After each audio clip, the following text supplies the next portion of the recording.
going to make a Swedish Glogg, which is a holiday tradition in my wife's family that has gone back many, many generations. We're actually taking a version of my wife's family's recipe that her dad, Stig Anderson, actually developed over the last 50 years. So this will be a lot of fun. Let's take a look at the ingredients that you'll need for this recipe. So you need about a half a pound of sugar cubes, as you see right here, and you want to have a metal sift. That's very important for the actual mixture. Some of the ingredients that you'll need will be, you'll see here you've got cinnamon sticks and orange peel, so you'll definitely need that. You've got clove, which is a great spice, and you've got cardamom seed, which are the green seeds there, which you leave shelled. So those are perfect.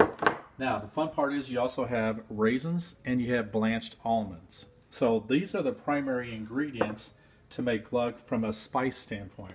Now, the wines you need a tawny port. Tawny ports are very important. Port wine is what you need there. And the brand is, you don't have to really get expensive brands for this because it all gets mixed together. So it's just important to get a decent brand. So here we have a claret, which is basically a wine. It's a red wine combination of 2 or 3 wines. So it's a red wine, but it's called claret. Very important. And then lastly, from a liqueur standpoint, is you have your cognac. And the cognac is actually applied to the recipe a little bit later on during the cooking process. So those are your 3 liqueurs that you'll need. And then you'll need a pot right here with a lid to be able to pour the wine into. A cheesecloth, which we'll put some of the spices in. A twine, obviously, to close the cheesecloth up to be able to soak into the mixture itself. And that's what you need to get started. So it's actually not real complicated, pretty easy, and we'll show you the next steps in a second.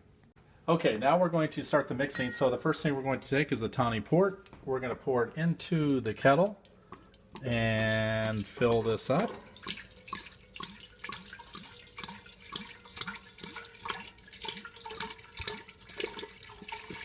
All right, there's 750 milliliters or a bottle of wine. And now we have the claret, red wine, we're going to pour in, and we're going to mix that together.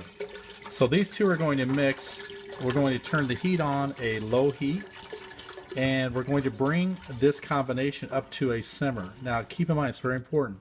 You don't ever want this mixture to ever boil, because then you'll boil the alcohol right out of it. So we're going to bring it up to a simmer and start it. And we're going to turn on low heat. Okay. So while that's on low heat, we're going to go ahead and mix the spices that'll go in the cheesecloth. So if you recall, we've got cinnamon sticks we broke in half, and we've got orange peel that we actually peeled right off an orange. You'll put that in the middle, right there. And these are all the mixes.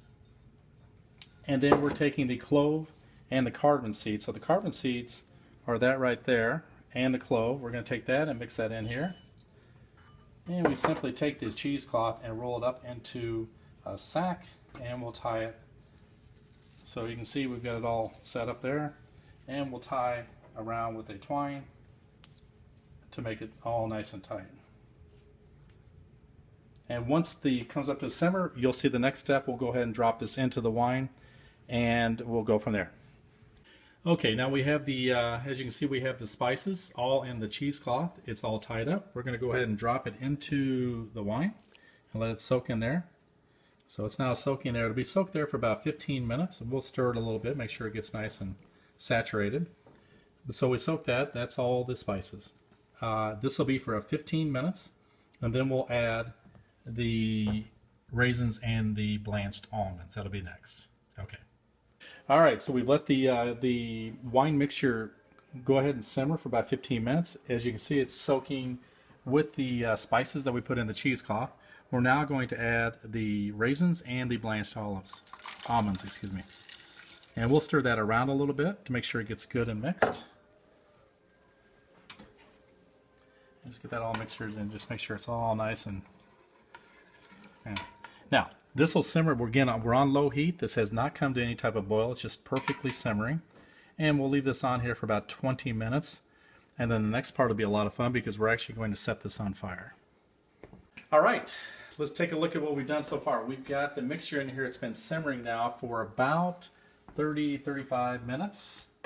And it's now point to a time where we've got to remove the spices. So here's the spices right here. It's been, like I said, simmering for about 40 minutes. We're going to go ahead and put it in in a cup here, a dish, and that'll do it. So that's gone. Now the fun begins. So we've got the mixture, we've got almonds, we've got raisins, and we have the 2 wine mixture of port and claret.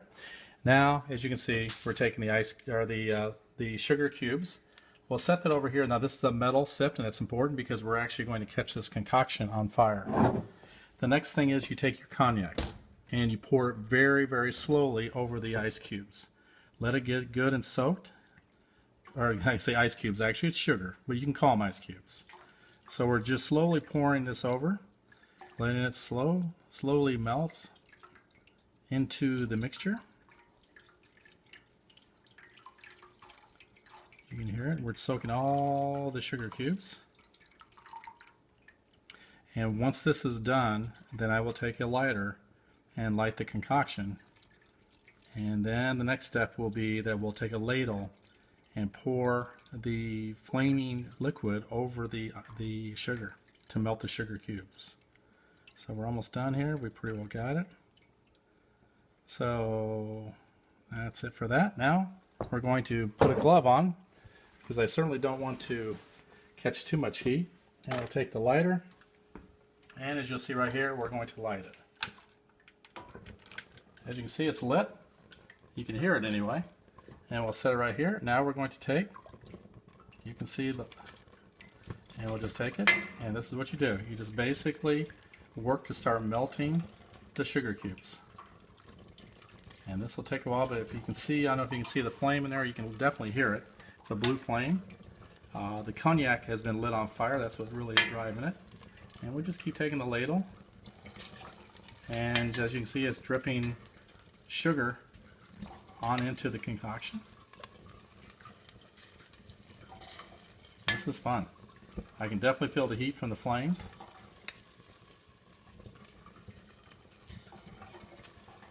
And this is going on for a while. So we'll continue doing this. You can see we even caught a little bit of sugar on fire here. And it's mixing very nicely. So we'll continue to do this for the next 10 minutes or so to get all of the sugar melted into the glug. And at that point then, we let it rest, and then we'll be serving it before you know it. Okay, so now we poured that ½ pound of sugar cubes in there, and as you saw earlier, we were just dipping the ladle over the sugar to melt in. That's all been done.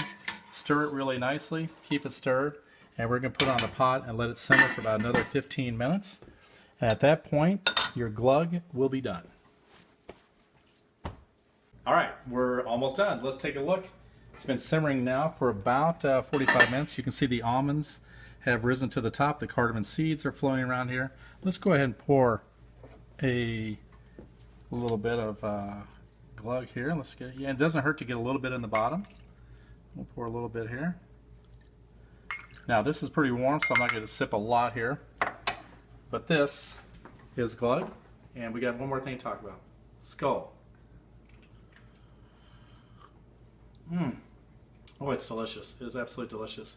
Now, one thing about it, if you're going to say this, if you don't consume all of it at your holiday parties, go ahead and strain out the almonds and the cardamom seeds so it's just liquid.